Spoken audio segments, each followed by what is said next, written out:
What's up, everybody? Welcome back to my channel. And yeah, it's been a minute, so hopefully this video can clear up where I've been and what you can look forward to moving forward. So, in the background, I have a ghost hunting video. This is with Kalani at a paranormal convention in the West Virginia Penitentiary. So, if you are familiar with that place, it's pretty active, it's pretty crazy, it's a fun trip. It's always a fun trip. I've never had a boring time there. But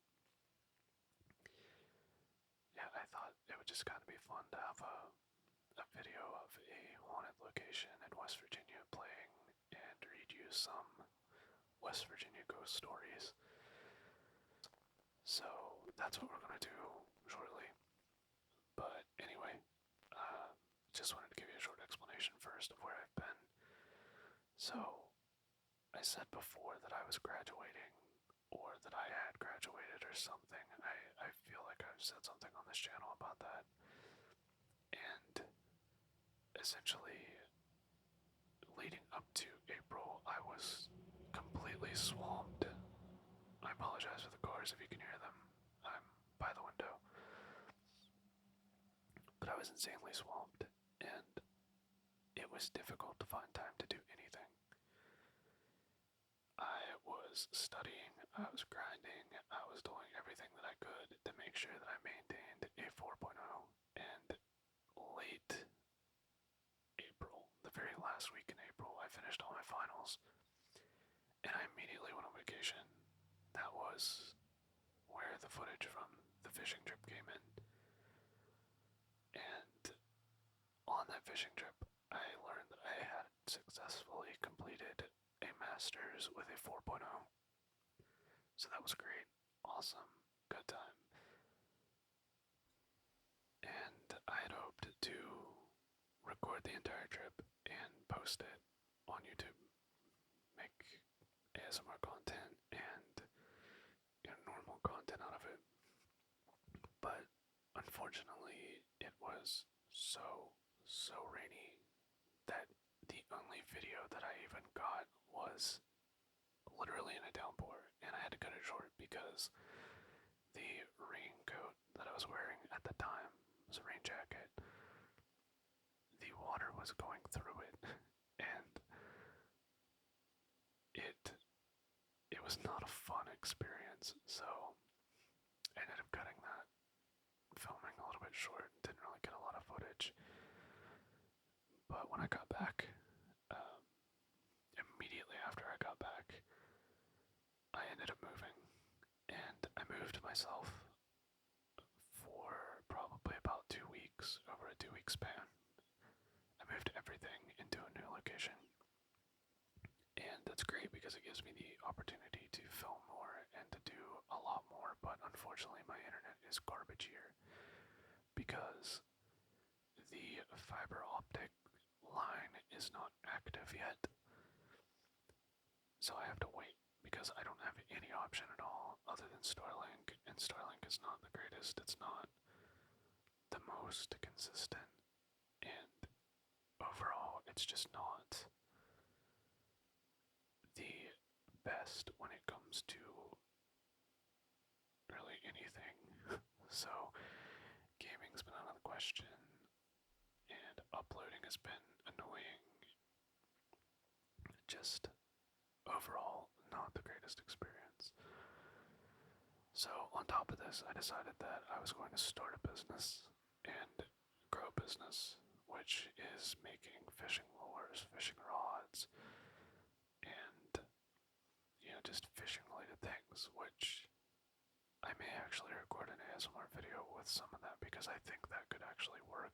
I think that it's something that I can do that will be relatively interesting, relatively different, and pretty easy to do. But yeah, I've been trying to grow a business and make content and get everything settled in and, just do a lot with a little bit of time because I am still working, which I also just got a 50% raise. At 5-0, it was a pretty big chunk of money compared to what I was making, so that's pretty awesome too, and that does help a little bit. It helps me, find different ways to actually make a channel grow, and yeah, it should be good. So, unfortunately, I've been busy. I've been doing a lot, and I've been trying to find the time to actually record, but it's been tough. And I did buy some things to do on this channel. However, I haven't had the time to really sit down and do it or figure out the logistics of filming and all of that, but I think moving forward, I should be able to be a lot more consistent and, see if we can hit that 1,000 subscriber mark. So yeah, anyway, let's grab the book and start reading some West Virginia ghost stories. I don't even know what they are. I've never read the book, but I know there's a lot of ghost stories, and hopefully some of them are interesting. We'll just open up to whatever and see where it goes. So hopefully we can find something that's a little bit shorter. I know some of these are really long, and I don't really want to read like 5 pages all at once. So here's one called The Baby in the Fireplace. Mrs. Ann Bennett once lived in a house that had a haunted fireplace. She said every night, about 7 o'clock, they could hear a low baby's voice saying, "Help, help." This would continue for about 5 minutes, and then they could see a baby's face that looked as if it were in great pain. That too would go away, and nothing would be seen or heard until the next night. They decided to tear down that fireplace and take the chimney down to see if that would stop the mysterious cries. When they got it all down, they found baby bones. They burned them and never heard the noise or saw the face after that. Later, they found out that a man had beaten his baby to death for crying and had put the body in the fireplace to burn. I feel like that's a little screwed up. Like, there's a ghost baby in a fireplace, and you decide to basically just burn the baby. That's oh, they buried them. I can't read. I was so confused. I was like, why did you just set the baby's bones on fire? That's not what happened. It's just they buried it. I just talked about my college degree and I can't read. Anyway, that took a turn. Okay, the next story is rapping on the door. Years ago, the mother of a small boy looked at him. Oh my god, I can't. Why am I doing? Locked him. The word is locked. Locked him in a closet as punishment. The boy had always been afraid of the dark and yelled and screamed at the top of his voice. Finally, he tried to climb over the door and push himself through an opening where a board had once been. Just as he was about to get through, he slipped and fell and broke his neck. As he died, he knocked on the wall, his last attempt to get out. When the mother finally came to let out her son, she found him dead. A few weeks later, late at night, she heard a rapping at the door. Every night after that, she heard this noise. Her husband, who was afraid his wife would lose her mind, decided that they should move. As they left, some other people moved in, and they too, every once in a while, would hear a faint rapping at the closet door. Finally, the rapping stopped, just as if the boy had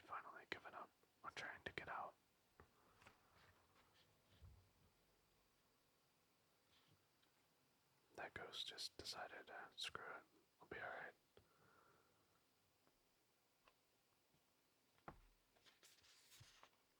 Here's the headless husband. Seems like an interesting story. Mrs. Kearns lived in Grant Town, where her husband worked in the mines. One day in a mine accident, her neighbor's husband was killed, his head completely blown off. So Mrs. Kearns invited the widow to stay with her for a few days. On the night of her funeral, on the night after the funeral, Mrs. Kearns and her ghost, her guest, oh my god, I can't read. It's kind of dark in here, I probably should turn the light on. Mrs. Kearns and her guest were sitting by the fire when they heard a knock outside. When Mrs. Kearns opened the door, the woman's dead husband walked in with his head in his arms. Without saying a word, he walked through the house and out the back door. On the porch, he dropped something.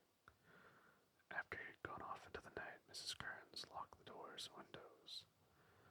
When Mrs. Kearns came home from work the next day, when Mr. Kearns came home from work the next day, he found a wedding band on the back porch. The neighbor woman said it was her dead husband's ring, which had been buried with him. Some of these stories are supposed to be true, which I think they're all supposed to be true. They're supposed to be like people telling these stories, but I think these people may have been on the moonshine a little bit. Story number 48, Hickory Nuts. The owner of an old brick house that was supposed to be haunted could get no one to live in it, so he offered a reward to anyone who would stay in it all night and prove that it was not haunted. Finally, a young man agreed to do this. About dusk, he entered the house. In the bedroom was a large open fireplace with a candle. On the mantelpiece, he lit the candle, and when he lit a fire from the wood already in the fireplace, the hearth was made of rough-hewn stone, about 2 or 3 feet in area. Noticing a hammer and a bag of hickory nuts, he decided to crack some. After cracking a few of the nuts, he was astonished to see a human finger suddenly emerge from a seemingly solid rock, and then a hand. The light from the candle flickered, and the fire in the fireplace seemed to burn more quietly.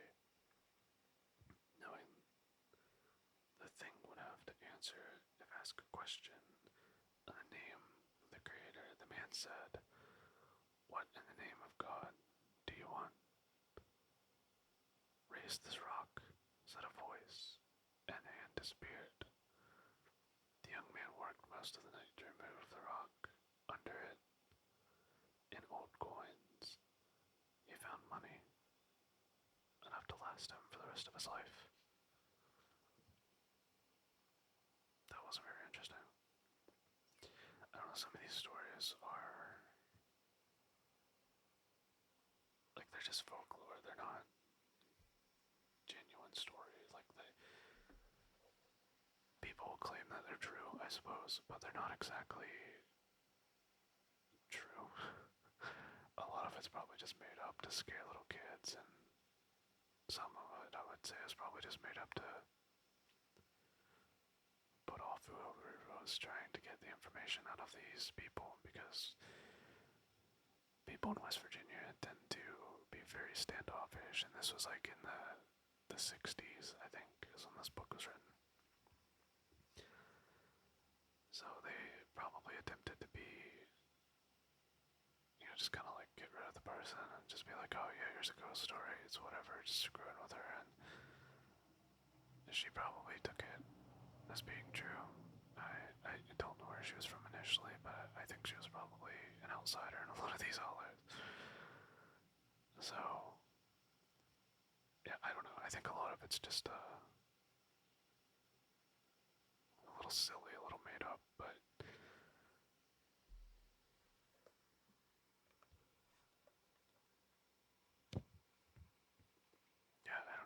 this is. I don't know if you can hear the pages on this book or on this microphone.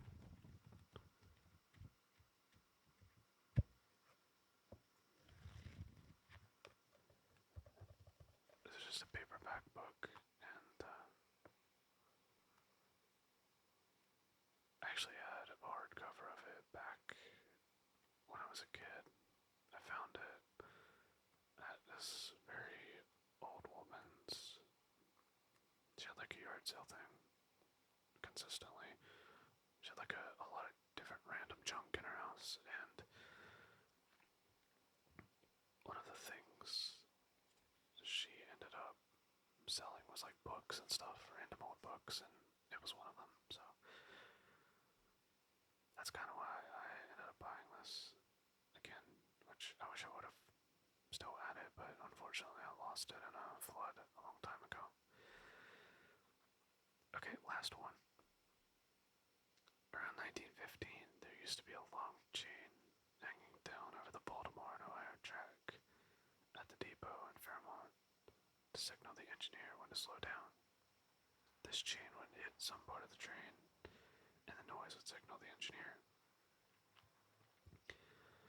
One evening about dusk, one of the trainmen was on top of one of the cars, wasn't paying any attention to what was ahead, and he didn't see the chain hanging over the track. The chain hit him just over the shoulders and wrapped around his neck. It snapped his head off, and he fell to the ground. The train went on because nobody at the time knew what had happened. Later, when they learned about the accident, the railroad officials removed the chain. People who would be walking the track about dusk, where the chain had hung, would see a lantern head. They got closer. The closer they got to the lantern, the better they could see the figure of a man, and sure enough, the man didn't have a head. As they got closer, they would see a headless man across the track and then disappear. Joe Bohr didn't believe in such things, so he decided to see it for himself. But one night, as he walked down the track, he saw the lantern and then the headless man. Everyone thought this was the train man looking for his missing head. So, I think that's all we're going to read on this one, but I should actually go to Fairmont and see if I can find that. I don't know where it would be. I'm not super familiar with that area, but I think that would be fun to just try to see if some of these stories have any type of real world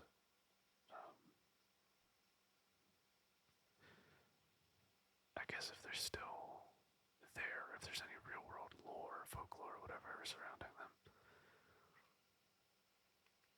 So, anyway, yeah, I hope you guys enjoyed this, and hopefully this quick little video can get us back on track and making content soon. And yeah, thank you all for tuning in, and if you've liked this content, feel free to like and subscribe, and if you want me to read more, I'll read more. Prove that I can read. Apparently that's tough for me right now. But yeah, anyway, hope you guys have a good night, and take care.